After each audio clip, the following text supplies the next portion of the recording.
Holland apparently has warned Aydun about Sera having an assertive personality. She's aggressively assertive. And I was like, Holland, you're supposed to be on Team Sera. Calling a woman aggressively assertive?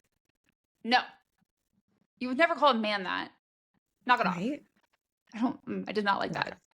So then Aydun expected Nyktos to be the calm and rational one and comments that like Sera was. And I'm like, that does seem odd. And only the true Primal of Life and true Primal of Death can see a fate for what they really are. So that's His why eyes were all like rainbowy.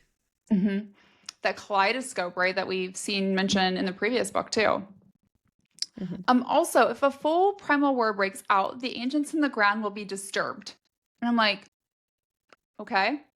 But not necessarily awaken, but it's like a step in that direction, just like what Kolis and Ethos did. And I'm like, how many steps does it take to awaken the ancients? Is it like how many licks to get to the center of a Tootsie Pop? Like, can you just fucking tell me? I want to make sure I do it all but the last step.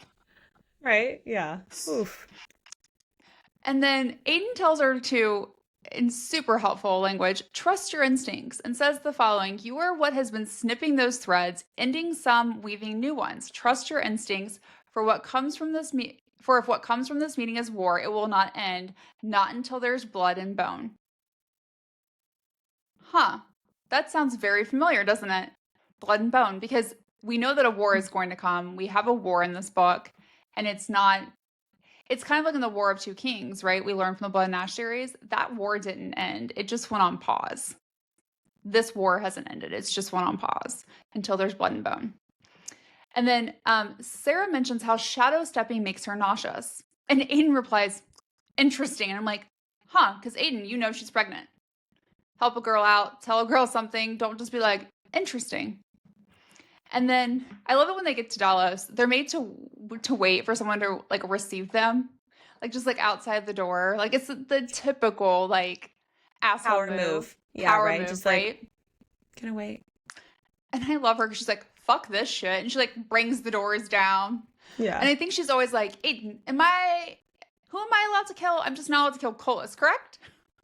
Because when fucking Column shows up and insults Sera numerous times, including mentioning how Kolis is building another cage and how Kolis will give her to Ken, she once again confirms that no violence rule does not apply to everyone.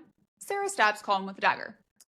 So Yay. anytime Column dies for like a few minutes or hours, whatever time frame it is, I am here for that. And then Aydun confirms that the Revenants kept the balance, but it's a mockery of life. And I'm like, what does that mean?